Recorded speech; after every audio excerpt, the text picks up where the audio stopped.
Jamani, kwa wale ambao wanataka kutoa gundi, kutoa wigi kichwani wakiwa nyumbani kwao, unaweza kutumia hii hapa butterfly au unaweza kutumia Go2B au unaweza kutumia spray yoyote ile ambayo ina kama unaweza kutumia zile spray za kwenye nguo. Sasa hivi unaweza kuonyesha kuna watu wanalalamika wigi kutoa ngumu.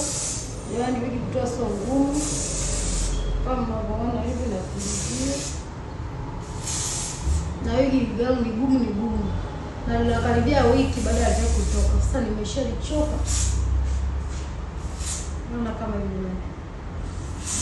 Yaani wiki bado ni gumu. Lakini kutoka ni rahisi.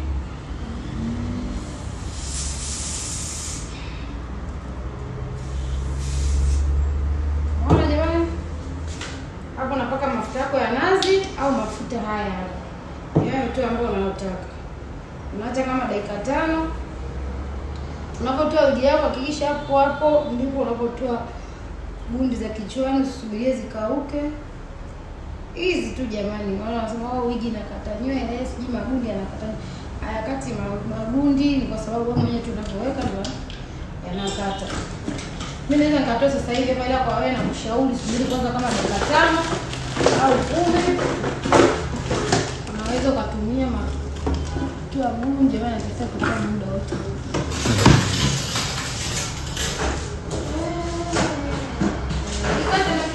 Kama hivi jamani, nimepaka mafuta kutosha na ng'oa taratibu. Yaani ni kitu cha easy. Muda huo unavotoa wigi ndio muda huo wa kupaka mafuta. Angalia ni easy tu jamani, kidogo. Hizi ukiona nywele inagoma hivi, unairudisha hivi. Yaani ukiona nywele inagoma, hakikisha unarudisha hivi. So unarudisha unafanya hivi. Lazima ukate nywele. Alafu kwenye nywele laini hakikisha mistari yako umefumua, ndipo unatoa gundu unachana kama hivi. Mimi nywele zangu ni ngumu, naweza nikachana kama hivi na zisitoke chochote, zisitoke gundi, zisitoke chochote. Kwa hiyo nawashauri jamani wale wenye nywele zao nyepesi, fumua mistari kabisa yote ili kichana kipita hivi kisiwe na mvutano. Kwa jitahidi sana, unatoa tu kidogo easy tu kama hivi. Mafuta ya kutosha. Kama unaona mengine mimi ananichurugiza humu, ukitakapo kaosha nywele zako ili uwe msafi jamani. Hata kama tunabandika mawigi tujitahidi kwa wasafi kichwani. Kuna leo na kesho umezimia hapo, unataka umedondoka hata na kuvua wigi unazalika. Mambo ndio siyataki mimi. Wajitahidi jamani.